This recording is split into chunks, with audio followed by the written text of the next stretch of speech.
Começa agora, programa Painel Livre, com Marconi Viana. Olá, boa noite. Estamos começando mais um programa Painel Livre aqui pela TV Vale e hoje vamos homenagear o intérprete de Libras. Hoje é o dia do tradutor de Libras e a gente está recebendo, aqui de volta ao nosso programa. Nesse bloco eu vou conversar com a Laís Mendonça Velano e com a intérprete aqui ao nosso lado, a Lene Duarte Nunes. Ambas intérpretes da UFVJM. Agradecendo a você que nos acompanha, estamos ao vivo no nosso site tvvalenet.com.br, transmitindo no canal 7 analógico, canal 34 digital e o programa já disponível na nossa plataforma no YouTube. Laís, prazer em recebê-la, seja bem-vinda de volta, Boa noite. Boa noite, muito obrigada pelo convite.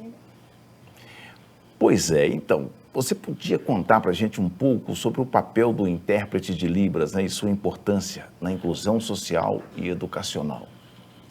É uma profissão muito importante, muito cara para mim.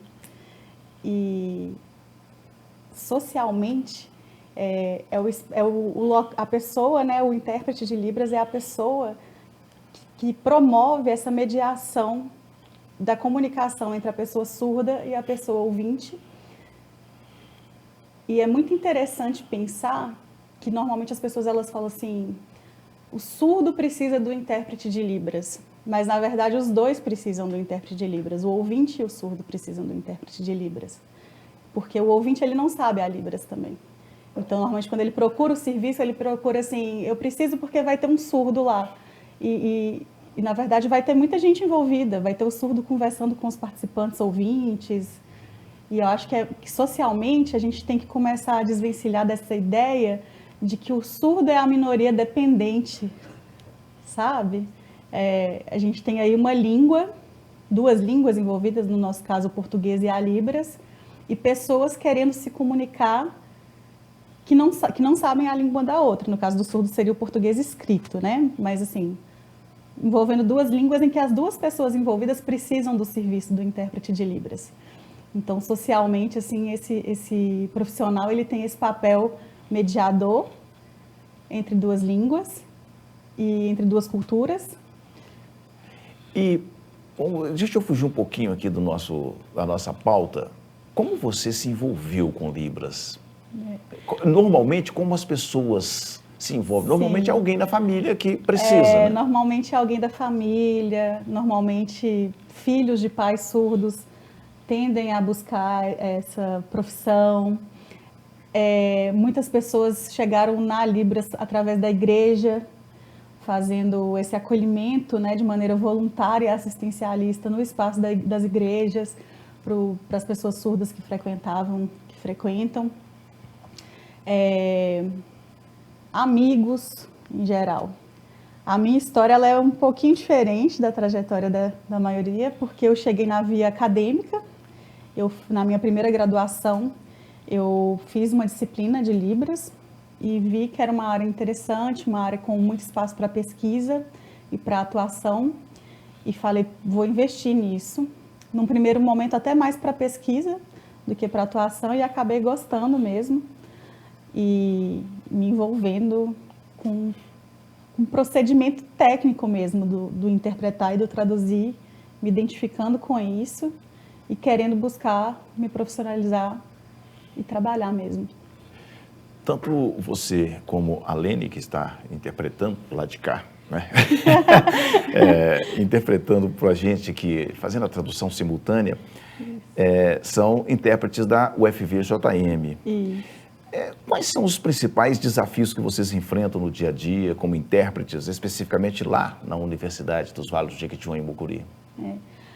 O trabalho de tradução e interpretação em ambientes universitários, que é de ensino superior, ele é desafiador quando tem os surdos ali envolvidos, principalmente por conta da natureza do trabalho, num sentido a especificidade dos conteúdos trabalhados e também por exemplo, você vai fazer uma interpretação de um aluno de escola. É uma pessoa que ainda tem um vocabulário iniciante, ele ainda está se construindo. E dentro do ambiente universitário, você tem que pensar, poxa, por exemplo, a gente já teve aqui na universidade um professor doutor em linguística, um professor surdo, doutor em linguística. Então, ao interpretá-lo da Libras para o português, eu tenho que ter um vocabulário de português elaborado. O cara é doutor em linguística, né? Não dá para chegar e fazer de qualquer jeito. Na verdade, não dá para atuar como intérprete de Libras de qualquer jeito em nenhum espaço. Mas a universidade, o ensino superior, ela traz um pouco mais esse aperto aí de, olha, você tem que estar atualizado, você tem que estar sabendo o que você está fazendo. Então, de basilar é isso, é o entendimento da língua e da tradução de uma maneira mais densa, de uma maneira mais técnica, de uma maneira mais elaborada.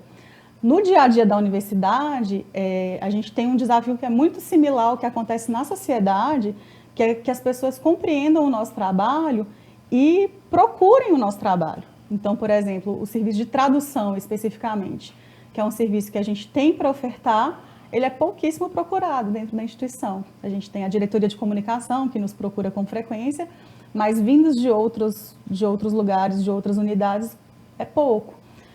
Por exemplo, um professor que sempre utiliza determinado vídeo em sua aula. É um vídeo que ele já pode procurar o serviço de tradução e já ter esse vídeo acessível, mesmo antes de ter um aluno surdo na sala dele. Porque o dia que ele tiver um aluno surdo, esse material já vai estar pronto. E isso não chega, sabe? E acaba que pela própria falta de entendimento do que é a Libras e do que é o serviço de interpretação e do que é o serviço de tradução, as pessoas elas não buscam, não entendem, não reconhecem ou acham que a gente está deixando de fazer alguma coisa. É mais o mesmo que a gente vive na sociedade, a gente vive também dentro da universidade. Que antes de fazer o serviço em si, é necessário conscientizar e dizer o que é o trabalho, né? Aí você tocou num assunto, né, sobre falta de entendimento do que é Libras. Isso. O que é Libras? A Libras é a língua brasileira de sinais. Então, é uma língua oficial. É uma língua oficial no nosso país. Conforme a legislação, ela não substitui o português escrito, mas na prática a gente vem tentando, dentro dos espaços, garantir que as pessoas surdas se comuniquem pela Libras e não tenham que, por exemplo, fazer um TCC, uma pessoa surda que utiliza a língua de sinais, né? Um trabalho de conclusão de curso. Ela pode fazer em língua de sinais e a equipe de tradução, vai fazer a tradução desse material. Apesar da legislação falar que o português escrito deveria ser a língua para aquilo, assim. Como é? Pode concluir. Não, é porque eu me perdi na pergunta no sentido assim, que a Libras, né, é a língua brasileira de sinais. E existe línguas de sinais de cada país, que também é uma outra confusão que as pessoas fazem. Então, assim como as línguas orais em cada país tem a sua, as línguas de sinais também. E aí aqui no nosso país é a Libras, que é a língua brasileira de sinais. E no nosso país também tem língua de sinais indígenas, que também são poucos conhecidas. Agora, esse processo, já que a gente está falando do dia do tradutor, né, de Libras, esse processo de reconhecimento no Brasil nos últimos anos, como é que tem sido, eu digo, não reconhecimento legal, mas de comoção social? Assim, na verdade, o reconhecimento legal, ele vem muito justamente porque não existe o social. Não só para Libras, na sociedade, né? Assim, as leis, em geral, elas chegam no momento em que a coisa não está acontecendo de maneira fluida socialmente. Não sei se na área do direito eles entendem assim, não. Falei de maneira bem leiga. Mas, socialmente, eu acho que vem crescendo, assim, a presença dos surdos nos espaços. E isso faz crescer a presença dos intérpretes. Na pandemia, cresceu muito a visibilidade por conta dos intérpretes nos shows que foram transmitidos.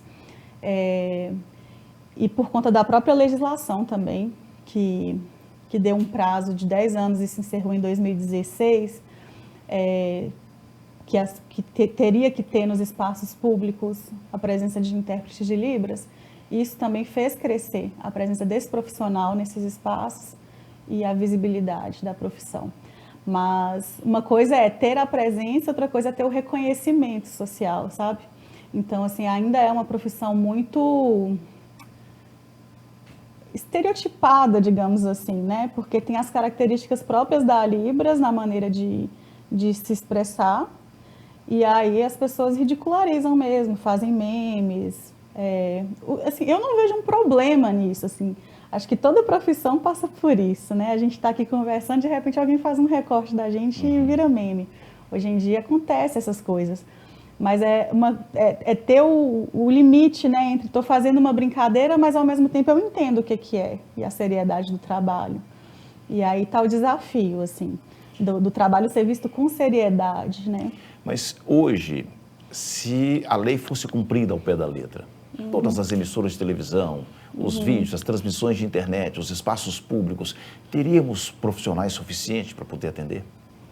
Acredito que não, acredito que não. É claro que despertaria o interesse, né? E também, assim, porque o profissionalismo, as pessoas buscam o profissionalismo por interesse pessoal, por interesse financeiro, né? Assim, são várias as ordens, né? Várias as motivações para a pessoa se capacitar. Exemplo, nesse serviço de tradução, eu recebo muitos pedidos de orçamento para traduções fora da universidade. Só que eu não tenho na minha casa uma estrutura de gravação, como a que a gente tem aqui no estúdio, por exemplo. E isso me impede de aceitar esses serviços, porque eu não vou entregar um serviço. Então, não é nem pela Libras, é pelo restante da estrutura. Então, esse é um investimento que só vai me valer a pena fazer, tanto de estudar mais para atender com mais qualidade essas traduções, quanto de ter a estrutura, se eu for remunerada por isso. E, em geral, não há remuneração. Então, eu acho assim que tem vários tópicos aí interligados que não é simplesmente assim, tem profissionais para isso. Eu acho que tem, na verdade, só que assim, muitos profissionais bons para estar na televisão, eles estão em sala de aula de escola. Então, para tirar ele da sala de aula de escola, para colocar ele na televisão, ele vai ter que ter uma segurança mesmo, financeira, por exemplo. Ele vai ter que ter um espaço para estudo, para coisas simples, assim, a gente tem que comprar roupa.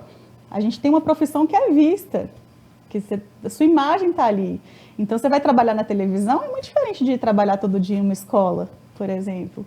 Então, são coisas assim que são pequenas e que vão para além do próprio saber Libras e saber traduzir, saber interpretar, e que é um combo, e que passa muito pelo financeiro, sim, sem dúvidas. Assim, é uma profissão que é mal remunerada e que tem todo um desafio para poder executar, tempo de estudo mesmo para ter competência, e acho que tem chão ainda, e tem luta ainda para... A gente precisa sempre, em toda oportunidade, fazer isso que a gente está fazendo para poder conscientizar. Bom, a gente vai continuar esse papo. No próximo bloco, a gente faz um rápido intervalo. Voltamos em instantes.